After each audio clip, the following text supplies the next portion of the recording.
we got to talk about some drama. Yes, Nicole, the drama of this week was insane.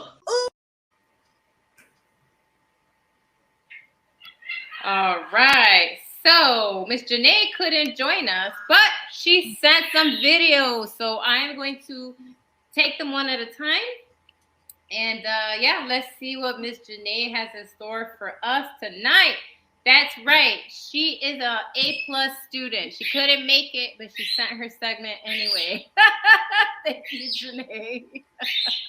All right, here we go with the first one. What's up, everybody? You already know what time it is. It is time for the drama. Now, I'm sorry I couldn't be there because I got to be at work. But the great thing is I need y'all to understand I still got the drama topics. And we want you guys to tune in, talk to us. You already know what time it is. Let's talk. So we got a quarterback that's been waiting years to be a starting quarterback. Yes, a starting quarterback. He's been waiting for years, sitting behind one of the greatest in Aaron Rodgers, and that is Jordan Love. Jordan Love has not been doing as great as we thought that he was going to do in his first year. And the rumor is they are thinking about going after a quarterback in the draft and that Jordan Love will not be their quarterback of the future. Now, my question for everybody is, do you think that Jordan Love needs a little bit more time? Do you think that he should still be out there at least for one more year to prove himself? Or because he's been sitting behind them so long and he's actually shown what he can do and they don't think that they can move forward with him, do you think that they should get rid of him? I don't know, but I definitely want to get your opinion. What do you think? So, what do we think, ladies? I'm going to go to you first, Nicole. Let us know what you think about Jordan Love. Do they keep him? Or do they move on? I think they're going to keep him and roll with him. I do have to say that Rodgers ended up kind of leaving a little bit him on a limb there. And he was a little bit of maybe a mentor. So I think that he is just going to have to. He did text him, I guess, apparently, and say, I don't know, but I think that, yeah, Jordan Love, they'll stay with him, I think, and I hope, because you have to accept it's like when Drew Brees left the Saints, it's like Aaron Rodgers, like Green Bay has to start over, and no one's going to be really excited to fill those shoes, and that's just that. But you're just going to have to write it out, I guess, you know? And then Delilah, being in the NFC with your Bears, and I know I have the Lions. We all know how we feel about this Green Bay team, but what do you think about Jordan Love? Does he deserve a second chance to make a first impression? I do, yes. I actually do. I think that they spent time on him, and I think that this is kind of just a fluke. It's just the NFC North has become like the flop of of football in general. So, like, you know, the only good team is your team up there in Detroit. So I just think that I think they might draft because they do that, by the way. They're known for that. That's not uncommon. Green Bay will always draft someone behind their current quarterback. That is not uncommon. That is their go-to method for decades. And they do take time to develop them. And I think the past couple of seasons, no one was really sure, right? We know the season before there was drama if Aaron Rodgers would play, right? It took forever to sign him, and then finally he was. And then, Love was in once in a while when he was injured. Last year he actually signed on, right? Like a full contract, and he avoided that whole, will he or won't he? And then he left, right? So again, it's just Green Bay is known for drafting another quarterback. That is not uncommon for them. And then they get them ready. I don't think they'll get rid of Jordan Love without that assurance. They're just not known for that. Now, they could change their mind, but I'm just saying that for decades, even before me, they are one of the few teams, and other teams do it, that actually are known as like quarterback university, that they really do take time. They get like the quarterback coaches, everybody in sync to really develop their next quarterback star That's kind of their MO. So if they draft someone, it doesn't mean Jordan Love is gone. That's not what that means. That means that they're getting ready. And if necessary, then they might, right? But they're not going to send him away without the assurance that they have someone who can take over, because that's just not the Green Bay way.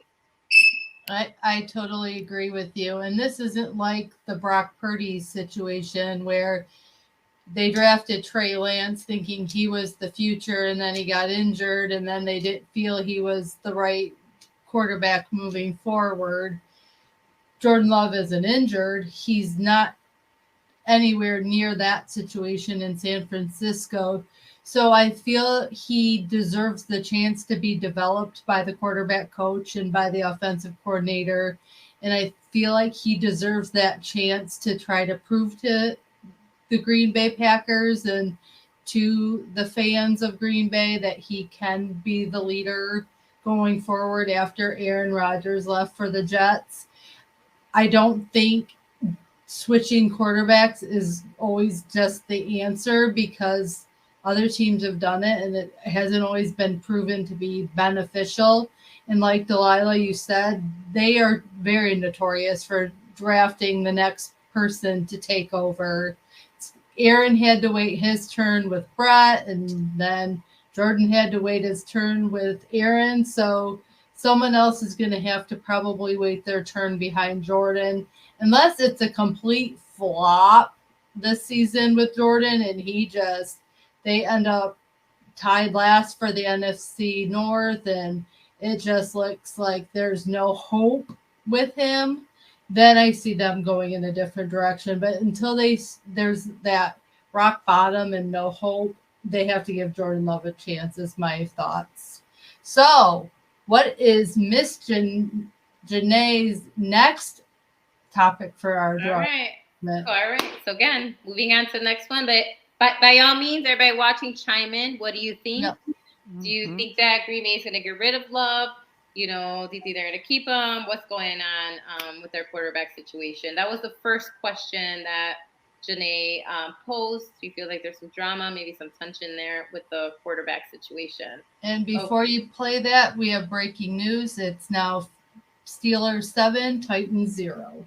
Yes. All right.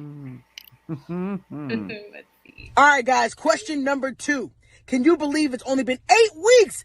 8 weeks, and we already have our first head coach firing. I can't believe it. I can't believe it. They fired the head coach of the Raiders. Josh McDaniels no longer has a job. I can't believe it's only been halfway through. Now, I do believe other teams maybe should have made this decision, but the Raiders have decided, and I can't help but think, do you think it's maybe too early to be cutting a coach halfway through the season? Now, maybe they are, saying that now that we know where we are, we may not make the playoffs, whatever.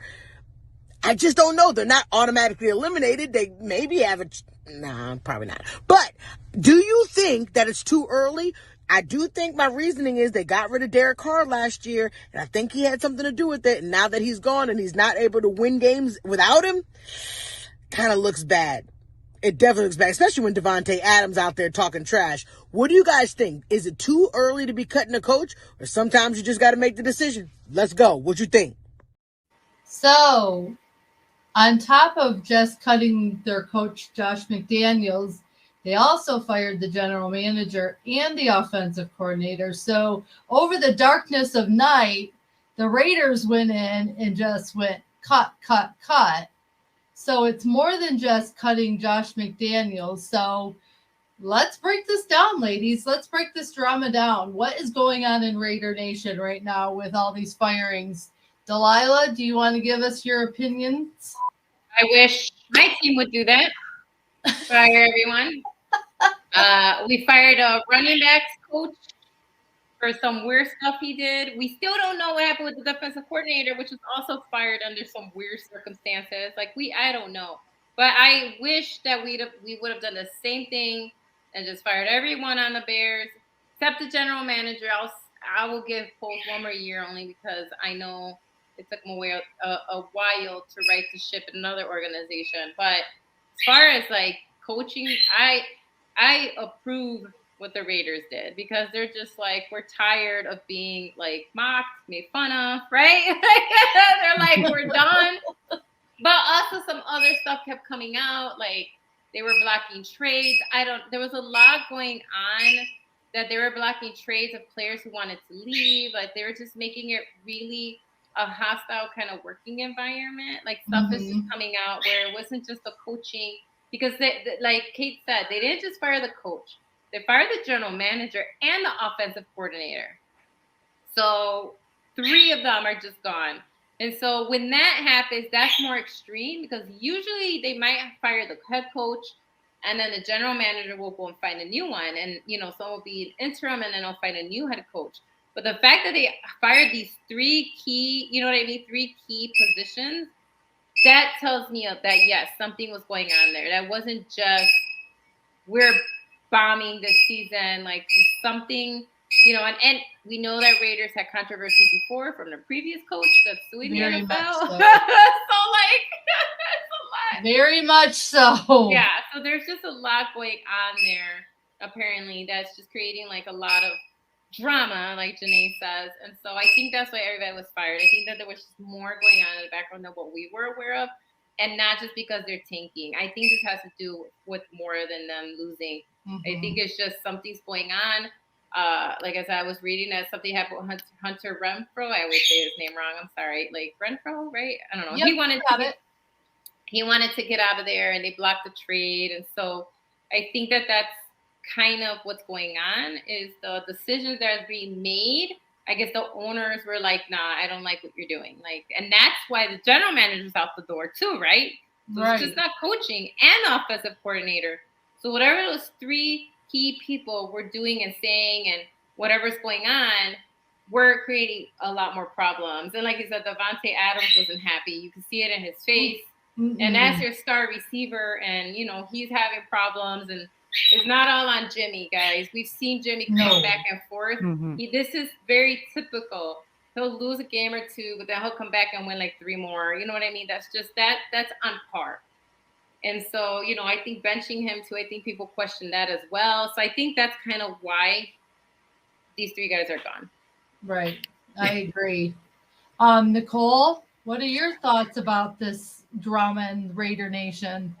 I think there's bigger plans at play. I don't know if you guys can hear me. Okay, so there's this thing that happened. He was the coach of the New England Patriots, standing behind Bill Belichick in his shadow, researching, listening. In fact, actually, they do say that at one point in him working under Bill Belichick wrote up a 5-page report on how to be an effective coach. And he took that and read that.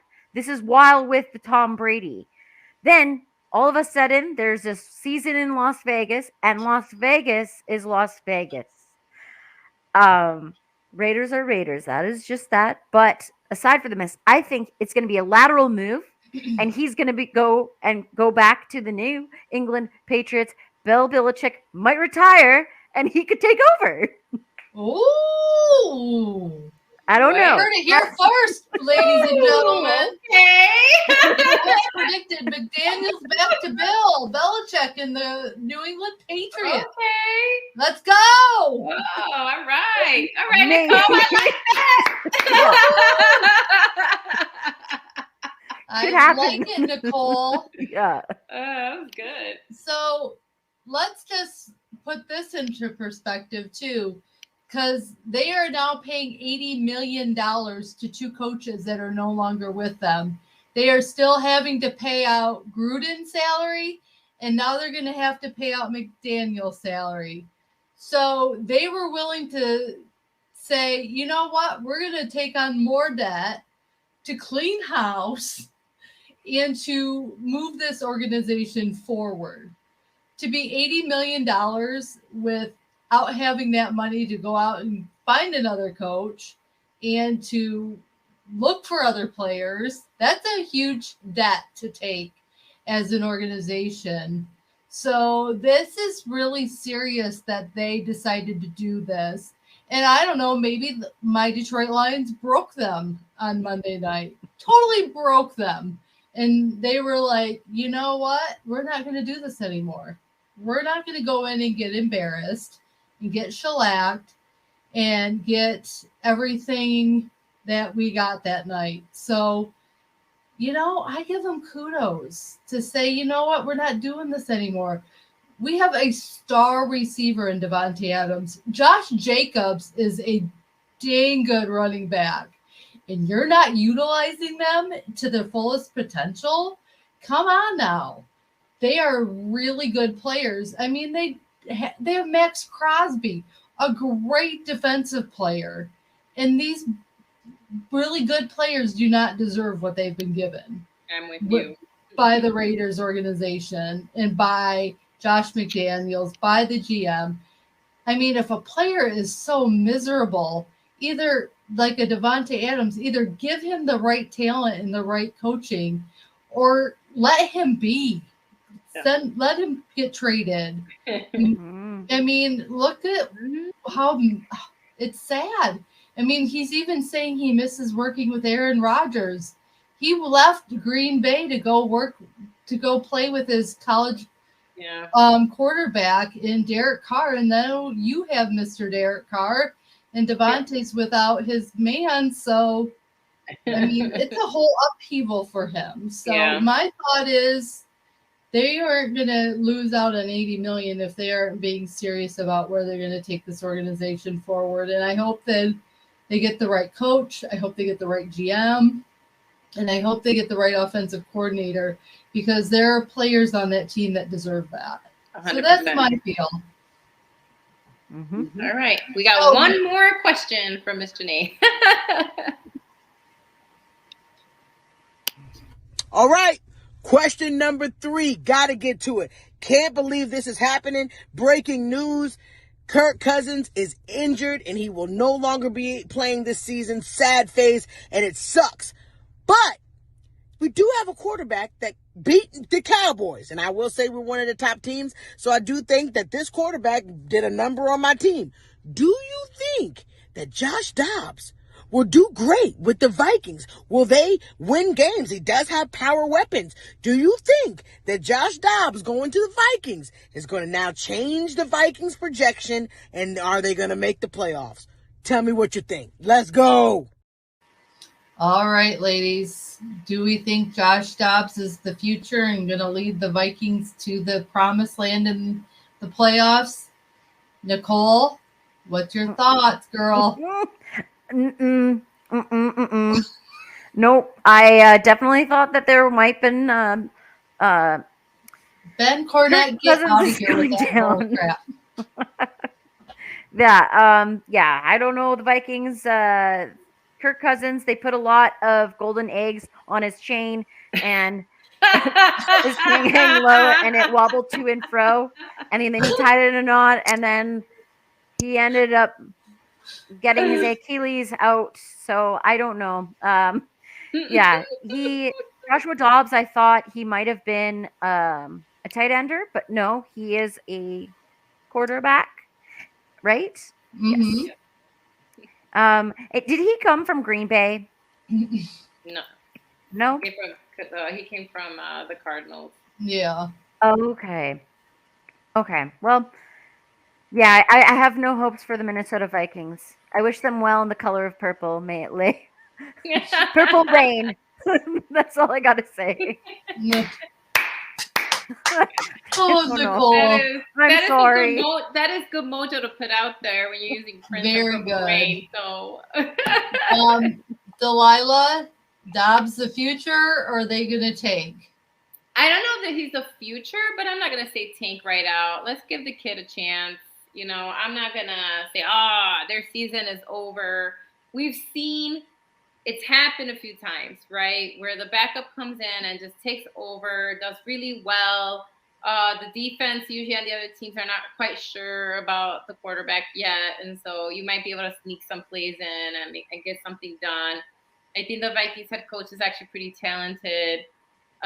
He's proven it before. Like, he makes plays happen even when they're down in the crunch. They're not always out, So, I would not count out the Vikings yet just because Kirk is hurt. Now, is it awful? Yes. I never wish injuries on anyone, on any player, and I hope he heals. I hope he gets better. I hope he goes to good doctors, which, being a millionaire quarterback, I'm sure he will. He should talk to Aaron Rodgers and go get the same doctor he got, which is the one that fixed Kobe Bryant's Achilles, because Kobe Bryant had the same issue, and they thought his career was over, the season was over, and he came back because I guess this doctor is like magic when it comes to repairing Achilles. I don't know what I'm saying. He's a wizard. Yeah, so go talk to Aaron, and see he could hook you up with that doctor's number, help you out, get some rehabilitation on that Achilles foot, and I would not count out the Minnesota Vikings. I don't think that they're gonna tank. I think I think we could see some surprises. I'm not gonna just rag on Mr. Joshua Dobbs. Go out there, get it done. Show the Cardinals that they should have kept you. You know what I mean? Like go win some games, because we ain't going nowhere. So you can go win some games in NFC North. Right. I think it's not going to be pretty, but I don't necessarily think it's going to be completely ugly either. I think he has a chance to come out and prove himself and take Kirk Cousins' place. And I'm sorry, Sean, I heard Kathy's already packed her bags and is on her way to Minnesota to take care of said Mr. Cousins, because we know how much she adores him. So, Sean, I'm sorry that she's leaving teaching for the next few months to go take care of Kirk. I hope you'll be okay. But anyway, I think Dobbs, I'm going to give him a chance. I think, look what Purdy did. Mr. Irrelevant became Mr. Relevant. And I can't remember who took over for Dak when Dak had his injury, but that backup quarterback in Dallas did a really good job from CMU when he went down hurt. So you never know. You never know. On any given Sunday, a star can shine that wasn't the star. So I'm going to give Dobbs a little leeway, figure out see what he's going to do. But I'm not going to consider it a complete loss or a complete win. It's kind of in the middle there. So we'll see what he does. But I think with that is our drama in the NFL, ladies. Woo! So